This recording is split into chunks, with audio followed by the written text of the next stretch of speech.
ارے زینب، تم نے کتنی اچھی مہندی لگائی ہے، تمہیں تو کسی پارلر میں کام کرنا چاہیے۔ دیکھو تو کتنی اچھی مہندی لگانے کے تو تمہیں بہت سارے پیسے مل جائیں گے، اور تمہاری تو بہت سی مشکلات بھی حل ہو جائیں گی۔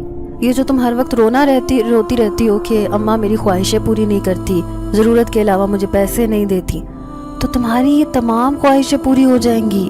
یہ میری دوست سمن کی آواز تھی جو میرے پاس آج مہندی لگوانے کے لیے آئی تھی۔ آج اس کی بہن کی مائیوں تھی اور وہ ہمیشہ مجھ سے ہی مہندی لگواتی تھی۔ میرے ہاتھ کی مہندی کی دور دور تک دھوم تھی۔ لڑکیاں دور دور سے میرے پاس آتی تھیں، انہیں میرے ہاتھ کے ڈیزائن بہت پسند آتے تھے۔ میں نے مہندی لگانا باقاعدہ کسی سے سیکھا نہیں تھا، یہ مجھ میں خدا داد صلاحیت تھی، اور میں نے کبھی اس صلاحیت سے فائدہ اٹھانے کی کوشش نہیں کی تھی، بلکہ مفت میں ہی یہ کام کیا کرتی تھی۔ اب سمن نے مجھے نئی راہ دکھائی۔ پچھلے کئی دنوں سے میں گھر کے حالات تو بہت ہی زیادہ خراب ہو چکے تھے۔ اس مہنگائی کے زمانے میں ابا کی پینشن میں گزارا کرنا ناممکن ہوا جا رہا تھا۔ چھوٹی بہنیں اسکول جاتی تھیں، اماں کی دوائیوں کا خرچہ، ان پیسوں میں یہ سب پورا کرنا بہت مشکل لگتا تھا۔ تو ابھی میں سوچ رہی تھی کہ میں کیوں نہ کسی پارلر میں جاؤں۔ جب اماں سے میں نے اگلے دن اٹھ کر یہ بات کہی تو اماں کہنے لگی کہ تم کہیں پاگل واگل تو نہیں ہو گئی ہو، جانتی ہو کہ یہ پارلر والیاں کتنے پیسے ہتھیا لیتی ہیں، اور میرے پاس تو پھوٹی کوڑی بھی نہیں ہے جو میں وہاں پر تمہارے لیے پہلے پیسے جمع کرواؤں اور پھر تمہیں کام سکھاؤں۔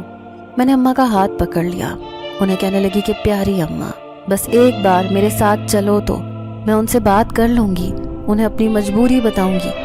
مگر اماں کسی طور پر بھی نہیں مان رہی تھی، اور میں پھر منہ بسور کر بیٹھ گئی۔ میں نے کھانا کھانا چھوڑ دیا۔ جب پورا ایک دن میں نے بھوک ہڑتال کیے رکھی تو اماں کا دل پسیج گیا۔ وہ کہنے لگی کہ لڑکیوں کو اتنی ضد کرنا زیب نہیں دیتا، کل کلاں کو اگلے گھر بھی جانا ہے، کیا یہی عادتیں ساتھ لے کر جاؤ گی؟ لوگ کیا کہیں گے؟ ماں نے ضد کرنے کے علاوہ کچھ بھی نہیں سکھایا بیٹی کو۔ میں نے اماں کو کہا کہ مجھے جو کچھ کہے گا میں اسے جواب دے لوں گی، آپ اس کی فکر مت کریں۔ اور کیا آپ اپنی بیٹی کو اتنا بھی اعتماد نہیں دے سکتی کہ وہ آپ کی تربیت کو کبھی بھی نہیں ڈبوئے گی، نہ ہی آپ کے بارے میں لوگوں کو باتیں کرنے کا موقع دے گی؟ اماں کہنے لگی کہ تم سے باتوں میں جیتنا بہت مشکل کام ہے۔ پھر میں نے اماں سے یہ بات منوا کر ہی دم لیا کہ وہ میرے ساتھ کم از کم ایک بار کسی اچھے سے پارلر میں ضرور چلیں۔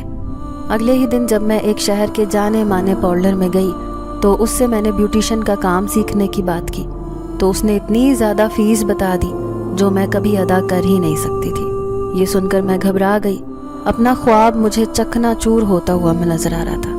اماں مجھے جتاتی ہوئی نظروں سے دیکھتے ہوئے کہنے لگی، میں نہ کہتی تھی کہ یہ ہماری پہنچ سے دور ہیں، یہ بہت مہنگے شوق ہیں جو ہم غریب لوگ نہیں اٹھا سکتے۔ تب میں نے اس بیوٹیشن سے ایک آس کے تحت کہا کہ میں مہندی بہت اچھی لگا لیتی ہوں، اگر آپ مجھے کام دے دیں تو میں 3 گھنٹے اپنا کام سیکھوں گی، پارٹ ٹائم میں لڑکیوں کو مہندی لگا دیا کروں گی۔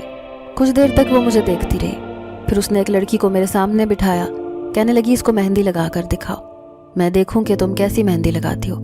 پھر جب میں نے نہایت نفاست سے اس لڑکی کے ہاتھ پر نقش و نگار بنانا شروع کر دیے تو یہ دیکھ کر میڈم کا منہ